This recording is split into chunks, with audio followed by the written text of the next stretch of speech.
20th Century Fox, Walt Disney y Psycho Cinema presentan el caso Dora.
Como recordarán, en 1895 y 1896 formulé algunas tesis sobre la patogénesis de los síntomas histéricos y sobre los procesos psíquicos que ocurrían en la histeria. Por primera vez expondré al público una parte de mis opiniones sobre los procesos psíquicos y las condiciones orgánicas de la histeria mediante el historial de un caso y su tratamiento. Este es el caso Dora.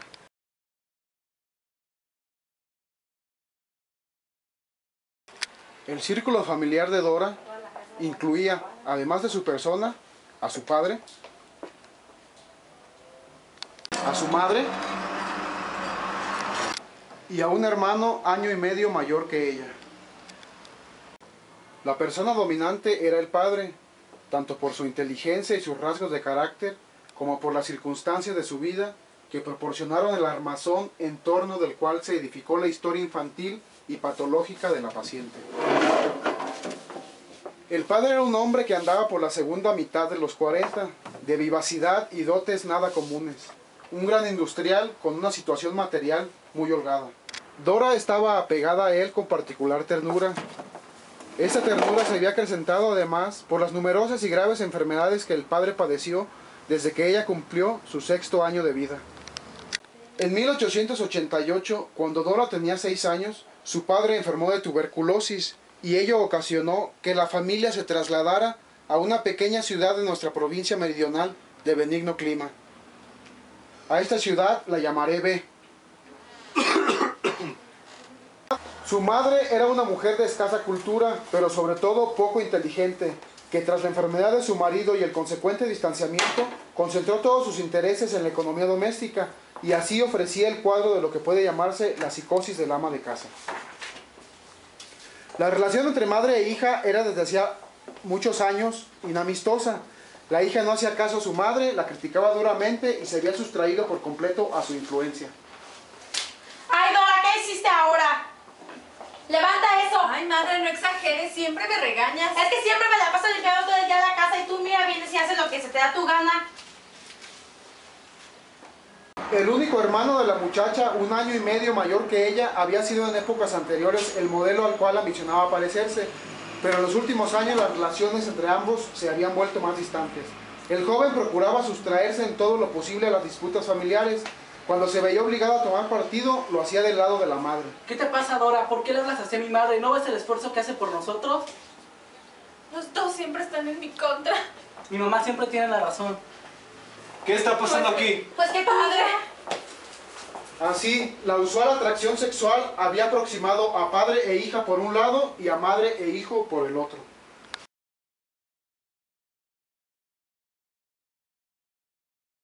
Dora, a la edad de 8 años, presentaba ya síntomas neuróticos.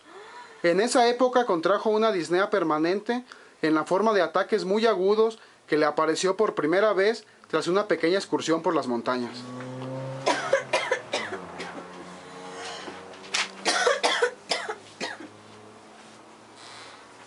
Doctor, ¿cuál es el diagnóstico?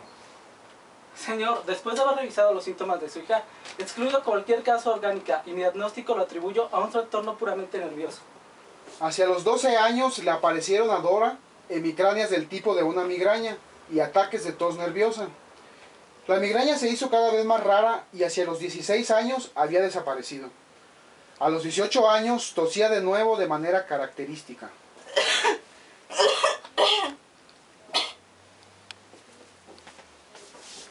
Dora, tu enfermedad se ha ido agravando paulatinamente. Creo que es necesario que acudas con el doctor Freud.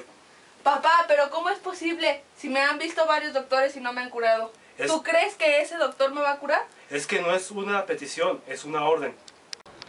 Dora había crecido y era ya una floreciente muchacha, de rostro inteligente y agradable, pero que causaba a sus padres serios cuidados. Los signos principales de su enfermedad eran ahora una desazón y una alteración del carácter. Era evidente que no estaba satisfecha consigo misma ni con los suyos. Enfrentaba hostilmente a su padre y no se entendía con su madre, que a toda costa quería atraerla a las tareas domésticas. Dora buscaba evitar el trato social. Dora, tienes que... No quiero ir al doctor. Ya me tienen enfadada. Dora, entonces vamos para que me ayudes a hacer el No, aseo. tampoco quiero hacer nada. Ya.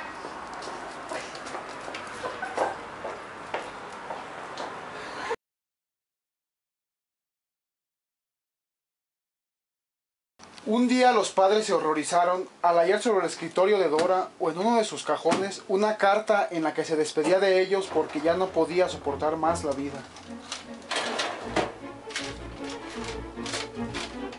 ¡Oh, no! ¡Por Dios! ¿Qué es esto? ¿Qué pasa, mujer? Mira, lo que dice Dora es una carta donde dice que se quiere suicidar. Pues, ¿qué vamos a hacer? Pero el padre supuso que no estaba dominada por ningún designio serio de suicidarse.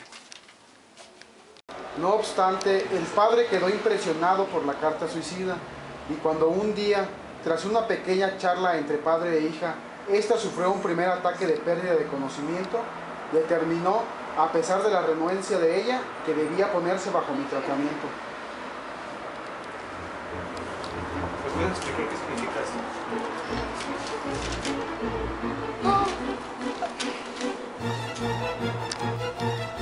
Dora, ¿qué te pasa? ¿Qué te sucede? Despierta.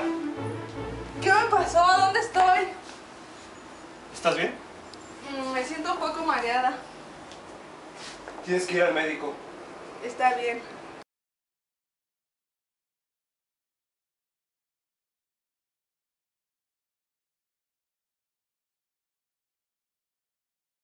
El padre de Dora me informó que él y su familia habían trabado íntima amistad en B con un matrimonio que residía allí desde hace varios años.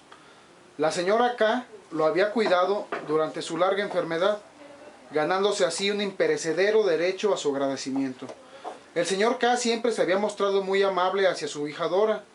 Salía de paseo con ella cuando estaba en B, le hacía pequeños obsequios, pero nadie había hallado algo reprochable en ello. Cuando padre e hija vinieron a verme en el verano, 2 años atrás, estaban justamente a punto de viajar para encontrarse con el señor y la señora K, quienes pasaban el verano junto a uno de nuestros lagos alpinos. Ahí se presentó la siguiente situación.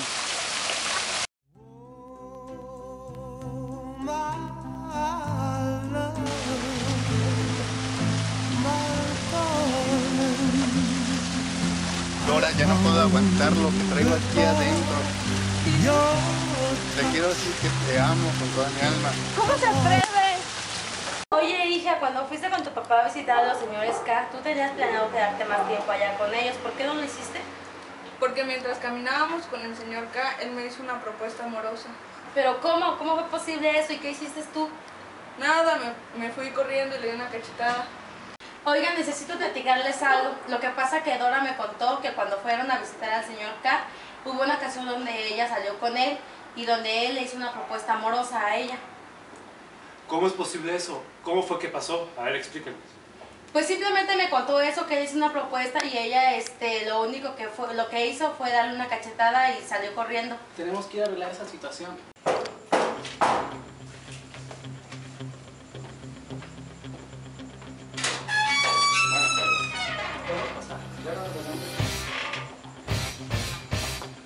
Veníamos a arreglar una situación con ustedes. Queremos hacerle la pregunta de si es cierto que usted le hizo una propuesta amorosa a Dora. ¿Yo una propuesta amorosa? Así es. No, eso es mentira. Mi esposa me había dicho que Dora lee libros de sexualidad. Posiblemente allí lo pudo haber sacado, inventado. Después de la supuesta propuesta amorosa que el señor K le hizo a Dora, su padre vino a verme. Adelante. Hola, muy buenas tardes. Bienvenido. ¿Qué lo trae por acá? Vengo por una situación que me aflige. Cuéntame, por favor.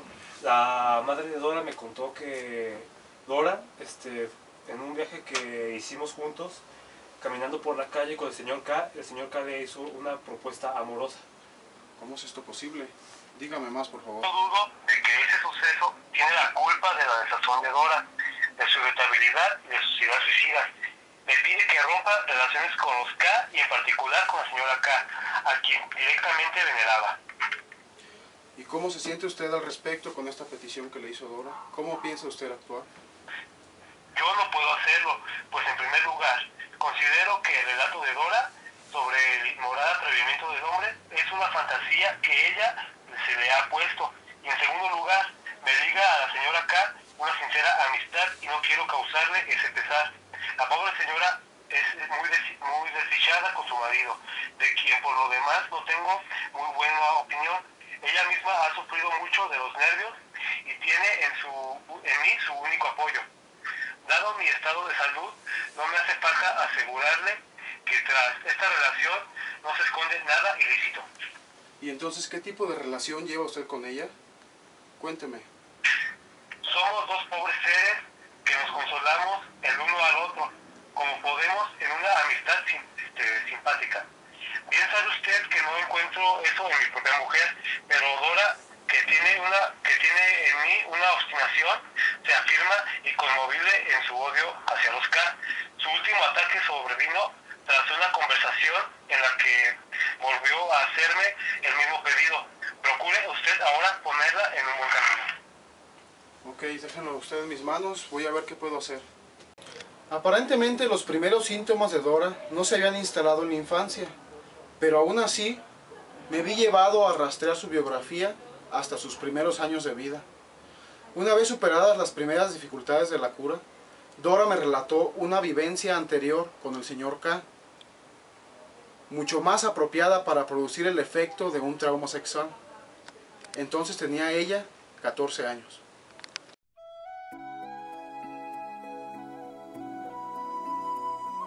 Disculpe, ¿la señora K qué hora traiga?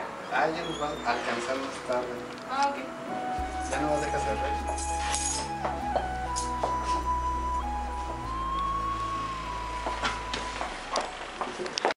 Esta es justo la situación que en una muchacha de 14 años provocaría una nítida sensación de excitación sexual. Después del beso en la tienda, ella evitó encontrarse a solas con el señor K y sostiene haber guardado esto en secreto hasta su confesión durante la cura. En esta escena Dora presentaba con una conducta totalmente ya histérica. Es preciso decir que se ha producido aquí un desplazamiento de la sensación. Dora comía mal y confesaba repugnancia por los alimentos y desea seguir sintiendo la presión de aquel abrazo sobre la parte superior de su cuerpo. Y no quería pasar junto a ningún hombre a quien viera en tierno o animado coloquio con una dama. Digno de notarse aquí 3 síntomas. El primero es el asco. En segundo lugar, una sensación de presión en la parte superior del cuerpo. Por último, el horror a los hombres en tierno coloquio.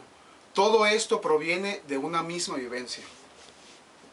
En las primeras vacaciones de verano que siguieron a la curación, Las dos familias habían alquilado en común un pabellón del hotel y un buen día la señora K declaró que no podía continuar en la habitación que hasta ese momento había compartido con uno de sus hijos.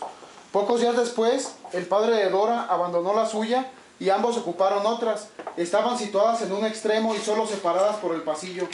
Las que abandonaban no ofrecían igual garantía contra eventuales molestias. Madre, ¿cómo es posible que hayas permitido que mi padre estuviera tan cerca de la señora K cuando salimos de vacaciones juntos? Hija, lo que pasa es que en ese momento tu padre estaba pasando por un mal momento. De hecho, él intentó suicidarse en el bosque y fue la señora K quien lo sospechó y fue tras de él para evitarlo. Durante muchos años, Dora hizo lo posible por encubrir las relaciones de su padre con la señora K. Nunca iba a verla cuando sospechaba que su padre estaba ahí. Ella sabía que alejaría a los niños y entonces procuraba ir a su encuentro para pasear con ellos. En casa de Dora hubo una persona que tempranamente le abrió los ojos sobre las relaciones del padre con la señora K y quiso incitarla a tomar partido en contra de ella. Dora, he visto a tu papá y a la señora K muy juntos. ¿No crees que tengan engañado a tu mamá? No, no creo. La señora K es incapaz de hacer eso. Yo he visto que entran juntos a la tienda y que tu papá le da dinero, le da regalos. No, pero es por la amistad que tienen. No, ellos no harían eso. Es que Dora, tienes que abrir los ojos. La señora K es una señora mala. No, claro que no. Ella es muy buena gente, es amiga de nosotros.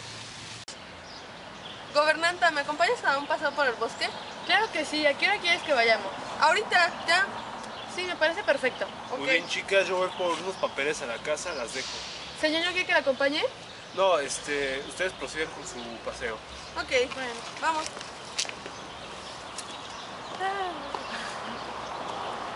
Ay, Dora, acabo de recordar que tengo cosas que hacer en la casa. Si mejor vamos otro día. ¿Por qué cuando estaba mi papá me dijo que sí y ahorita me dice que no? Es que recordé que tenía que hacer cosas. ¿Por qué esa actitud cuando está mi padre? ¿Por qué se comporta tan bien con él y conmigo no? No, no es ninguna actitud. Lo que pasa es que tengo que hacer qué hacer en la casa. ¿Acaso está enamorada de mi padre? Claro que no, Dora. Mi padre se tiene que enterar de esto y lo más seguro es que la corran. Con todo esto, Dora se había dado cuenta, con claridad no deseada, de un aspecto de su propio comportamiento. Concluí que Dora había estado enamorada del señor K todos estos años, pero cuando se lo dije no hubo aceptación alguna de su parte. Ella aseguraba no acordarse de un sentimiento tal. Dora, lo que sucede es que tú has estado enamorada del señor K todos estos años. ¿Yo? No, eso no es posible. Bueno, aunque ahora que lo menciona, una prima que estuvo de visita en B me hizo un comentario de que yo estaba loca por ese señor, pero no, no es posible. Dora reprochaba que su padre creaba sus enfermedades como pretextos y las explotaba como recurso.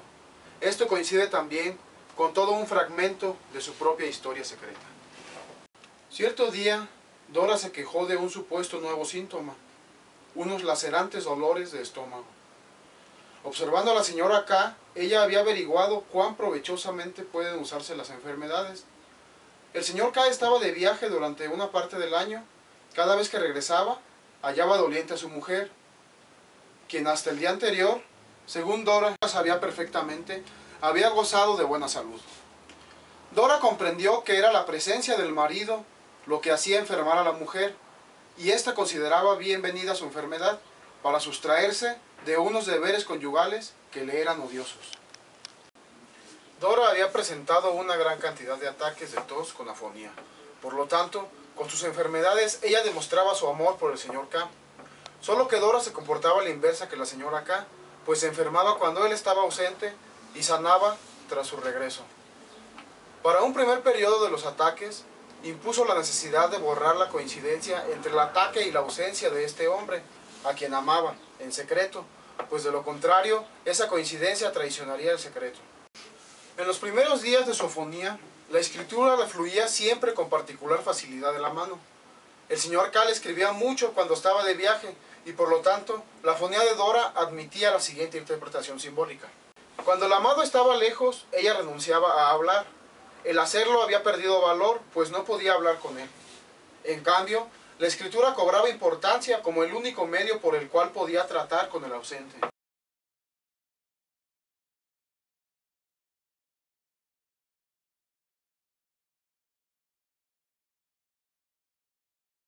día, Dora y su familia se mudaron a Viena.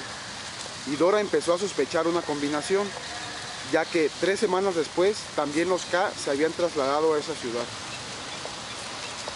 Ella solía toparse por la calle al papá con la señora K. También encontraba a menudo al señor K. Cuando el señor K se encontraba a Dora, la seguía siempre con la mirada. Y una vez que la encontró sola, había ido tras ella un gran trecho para ver a dónde se dirigía y cerciorarse de que no acudía a una cita.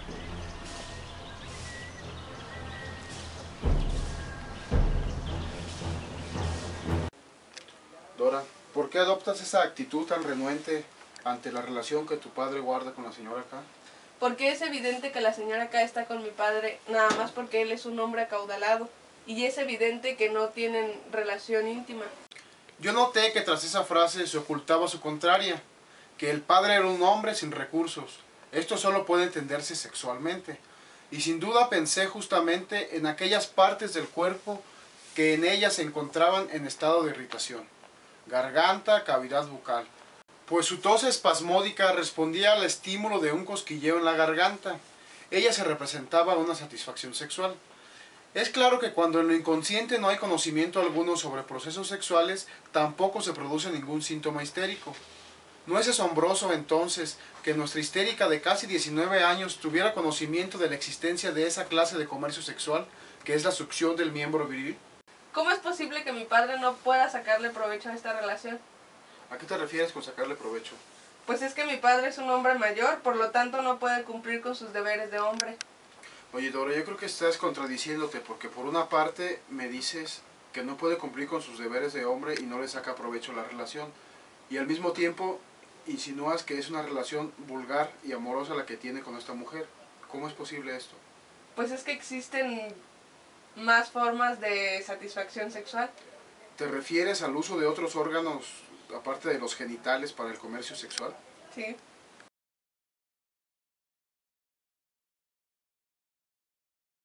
He aquí mis puntualizaciones. No había duda que ella tenía un fin que esperaba alcanzar mediante su enfermedad. Llegué a la conclusión de que el relato de Dora respondía a la verdad en todos sus puntos. Por otro lado, las acusaciones contra el padre se repetían constantemente. Tuve que pensar que ese síntoma podía tener un significado referido al padre. Así que muy pronto se presentó la oportunidad de atribuir a la tos nerviosa una interpretación de esa clase, por una situación sexual fantaseada. Cuando insistió otra vez en que la señora K solo amaba al papá porque era un hombre de recursos acaudalados, y hubiera desarrollado una fantasía sexual de esa índole, expresándola a través de la sensación de estímulo en la garganta y la tos, en efecto, en ella coincide la precondición somática para la creación de una fantasía que coincide con el obrar de los perversos, pues recordaba muy bien que en su infancia había sido una chupeteadora. Asimismo, el padre recordaba haberle quitado esa costumbre mantenida por ella hasta su 5º o 6º año de vida. Esta es la manera completa de autosatisfacción sexual por el chupeteo que también otros pacientes, después anestésicas e histéricas, me han contado. La interpretación del síntoma de la garganta de Dora imitaba la presencia o ausencia del hombre amado. No es necesario que los diversos significados de un síntoma sean compatibles entre sí, vale decir que se complementan. En nuestro caso, uno de los significados adhiere más a la tos, el otro más a la afonía y el ciclo de los estados. Probablemente un análisis más fino habría permitido reconocer con mayor sutileza los detalles de la enfermedad. Ya tenemos averiguado que un síntoma corresponde con toda regularidad a varios significados simultáneamente. En el caso Dora, la incesante repetición de los mismos pensamientos acerca de la relación entre su padre y la señora K ofreció al análisis la oportunidad para un aprovechamiento todavía más importante. Dora sentía con todo acierto que sus pensamientos acerca del papá reclamaban una apreciación particular. En el ejemplo que Dora nos ofrece, era evidente que su conducta rebasaba con mucho la esfera que corresponde a una hija. Más bien se sentía y obraba como una mujer celosa, tal como se habría esperado de la madre. Con su exigencia de o ella o yo, evidentemente ocupaba el lugar de la madre. Y si hemos acertado a la fantasía referida a una situación sexual que estaba en la base de su tos, ella ocupaba en esa fantasía el lugar de la señora K. Por lo tanto, se identificaba con las dos mujeres amadas por el padre, con la que amaba ahora y con la que había amado antes. La conclusión resultó obvia. Se sentía inclinada hacia su padre en mayor medida de lo que sabía admitir, pues estaba enamorada de él. En el caso de nuestra paciente, su disposición la hacía sentirse atraída por el padre. Sucedió también que su padre admitía solo los pequeños servicios que requerían su cuidado. Orgulloso por su precoz inteligencia, siendo todavía una niña, la había convertido en su confidente. Y cuando apareció la señora K, fue Dora y no su madre la suplantada de más de una posición. Dora estaba enamorada de su padre, pero durante varios años no lo exteriorizó. Más bien mantuvo en ese lapso la más cariñosa armonía con la mujer que la había desalojado de su lugar que ocupaba junto a él. Tras el itinerario de pensamientos hipervalentes que la hacen ocuparse de la relación de su padre con la señora K, se escondía, en efecto, una emoción de celos cuyo objeto era esa mujer. Vale decir, una emoción que solo podía basarse en una inclinación hacia el mismo sexo. Porque si recordamos a aquella gobernanta con la que vivió al comienzo como una íntima confidente, hasta que notó que no la apreciaba ni trataba bien por su propia persona, sino por la del padre, y entonces la forzó a abandonar la casa. Estas susceptibilidades me movieron a preguntarle por sus relaciones con la señora K hasta el momento de la ruptura. Me enteré entonces que la joven señora y la niña, apenas adolescente, habían vivido durante años en la mayor confianza, pues compartían dormitorio con la señora en ocasiones y era confidente y consejera de la mujer en todas las dificultades de su vida matrimonial. No había nada sobre lo cual no hubieran hablado. ¿Cómo llegó Dora a amar al hombre sobre quien su querida amiga supo decirle tantas cosas malas? He aquí un interesante problema psicológico. Cuando Dora hablaba de la señora K, solía alabar su cuerpo deliciosamente blanco, con un tono que era más el de una enamorada que el de una rival vencida. Nunca le escuché una palabra dura o airada acerca de esta mujer, así que su conducta parecía incongruente, pero esa incongruencia no hacía sino expresar una corriente de sentimientos que venían a complicar la situación. Dora presentó su acusación contra el señor K y el padre pidió cuenta de sus actos. Poco después, cuando el padre le habló en B, puso a la muchacha por el suelo y sacó a relucir como carta de triunfo. Una muchacha que lee semejantes libros y se interesa por esas cosas no puede reclamar el respeto de un hombre. Era entonces la señora K quien la había traicionado y denigrado. Solo con ella hablaba sobre Montegasa y sobre temas prohibidos. Se repetía lo ocurrido con la gobernanta. Tampoco la señora K la había amado por su propia persona, sino por la del padre. La señora K la había sacrificado sin reparos, a fin de no verse perturbada en su relación con el padre de Dora. Creo entonces no equivocarme al suponer que el hipervalente itinerario de pensamientos de Dora no estaba destinado solo a sofocar el amor por el señor K, amor que antes fue consciente, sino que también debía ocultar el amor por la señora K. Dora se decía sin cesar que su padre la había sacrificado a esa mujer. Hacía ver ruidosamente que no la dejaría poseer al papá y de ese modo se ocultaba lo contrario. Que no dejaría al papá por poseer el amor de esa mujer, que no le perdonaba a la mujer amada el desengaño que le causó con su traición. La emoción de celos femeninos estaba acoplada en el inconsciente con unos celos como los que sentiría un hombre. Estas corrientes de sentimientos varoniles, o como es mejor decir, ginecofílicos, han de considerarse típicos de la vida amorosa inconsciente de las muchachas histéricas.